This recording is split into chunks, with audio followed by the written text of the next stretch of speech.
Basta, Orbap. Gusto ko lang i-share, naalala ko lang bigla yung sinabi sa amin, or naikwento sa amin ni Sir Gary V nung nasa isang event kami. Sabi niya, nagpunta siya sa isang school, nagkaroon siya ng talk. Tapos nung tinanong niya yung mga estudyante, sabi niya, kamusta na kayo? Parang natigilan daw yung mga estudyante, tapos humagulgol daw sila. Napaisip lang ako bigla kasi sobrang dami nangyayari sa mundo, di ba? Parang ngayon pa lang, ngayong araw na to, ang dami na nangyayari, ang daming balita, ang dami kung ano-ano. Napaisip ako parang, how many times do we really check on the people around us? Parang our families, friends, yung loved ones natin, yung mga tao na talagang may pakialam sa atin, yung mga naniwala sa atin. How many times do we check up on them? Parang napaisip ako bigla. Kasi ever since napasok ako sa SB19, 2015, kami nag-start ng training. Grabe, ang tagal na. Almost 10 years. Parang ever since nung pumasok ako sa training na yun, parang nagsuot ako ng horse blinders. Alam niyo ba yun? Yung parang may takip dito sa side yung mata mo. Tapos dun ka lang sa direksyon na yun papunta. Siyempre, pangarap mo yun. Gustong-gusto mong makamit. Gustong-gusto mong mangyari lahat-lahat yun. Kasi pangarap mo siya eh. Parang gagawin mo lahat-lahat dun. That was 10 years ago. Sabay-sabay namin siyang ginawa. Ang dami nangyari. Sumuko kami, nag-quit kami, bumalik kami. Talagang ginawa namin lahat. Pero mapaisip ako parang sa sobrang tindi ng pangangarap mo, sa sobrang tindi ng goal mo. Ako pa naman, hindi ako magaling mag-multitask. Kapag may isang bagay, lalo na sa sayaw, nahihirapan ako kumanta at sumayo ng sabay. Kapag may ginagawa ko, gusto ko nakafocus lang ako sa isang bagay. Parang ganun yung nangyari sa amin. Ganun yung nangyari sa akin. Focus lang ako dito. To the point na parang sa sobrang paghahabol ko sa goals ko, nakalimutan ko na yung family ko, nakalimutan ko na yung friends ko, nakalimutan ko na yung dahilan kung bakit ako nag-start. Parang nag-start ako kasi syempre, bukod siya sa pangarap ko, yung pinakapangarap ko talaga yung financial security, yung security ng family ko, para makapag-provide. Pero habang tumatagal, parang naglalaho lahat. Parang habang inaabot ko yung pangarap ko, parang marami ako naiiwan na bagay na hindi ko napapansin. Pero dumating din yung point na parang lagi ako nasa studio, lagi nagpa-practice. I'm always creating para sa sarili ko. Yan, syempre para sa career. Tapos, nagkaroon din kami ng sarili naming company. Syempre, hindi na lang sarili ko, employees. Bukod pa doon, syempre may family duties, may family responsibilities ka. Nag-aaral pa yung mga kapatid ko, yung mga ganun. Sobrang dami talaga nagsasabay-sabay. Meron pang insecurity, mga anxiety. Gagawin mo talaga lahat eh. Parang doon ka na lang magpo-focus. Kasi ayaw mo mag-fail, ayaw mo masayang lahat nung mga pinaghirapan mo. Pero yung oras kasi parang hindi ka nun hahantayin eh, yung oras. Yung oras, kahit gaano, wala siyang pakialam kahit gaano kalaki yung pangarap mo. Parang tatakbo lang siya, hindi siya magpo-pause para sa'yo. Parang nagkaroon ako ng time para mag-step back din, tingnan lahat na nangyayari.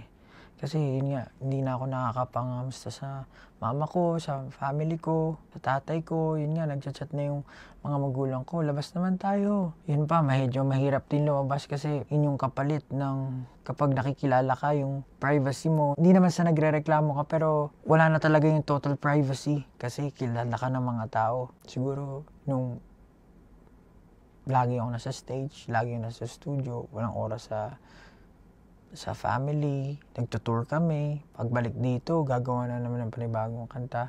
Siguro yung yung pinaka talagang nag-hit sa akin nung time na nasa tour kami, Wyatt Tour.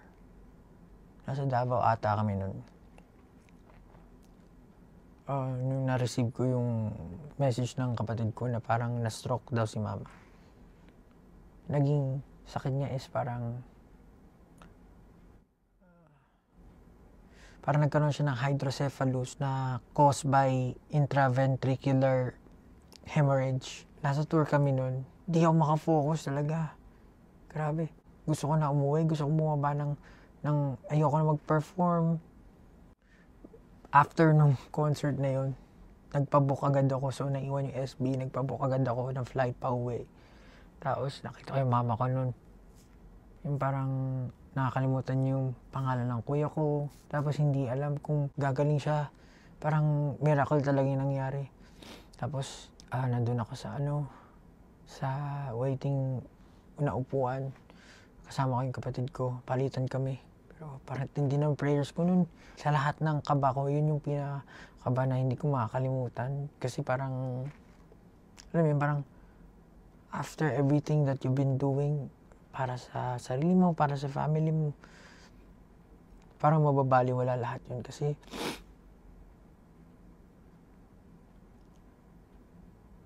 yung pinaka dahilan kung bakit mo siya ginagawa mawawala, parang gano'n. Parang malaking dagok talaga sa akin yun na parang walang dahilan, walang rason, walang silbi lahat ng mangyayari kahit marating namin yung tuktok. Kung yung mga bagay na yun hindi ko masishare dun sa mga tao na dahilan kung bakit ko siya ginawa in the first place.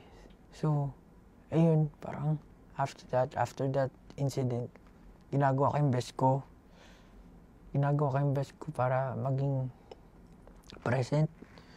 present sa mga kapatid ko, sa friends, family, ganyan.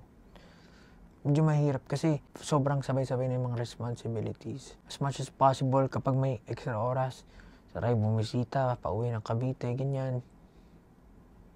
Mag-chat, ganyan. Yung importance ng oras, yung pangangamusta. Tinatry ko maging present sa lahat ng bagay. Kasi yung oras, KJ yan eh. Hindi yan sasakyan yung trip mo.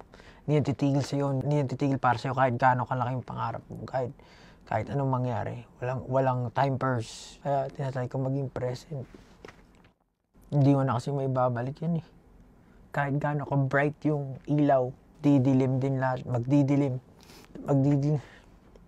Siguro hindi ko makakalimutan.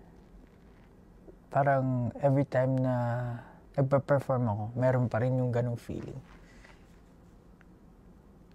Iba eh, parang hindi na siya kaba ng stage or pagpa-perform lang. Kasama na yung mga experience na yun. Don't get me wrong, parang syempre nangangarap pa rin ako ng mataas.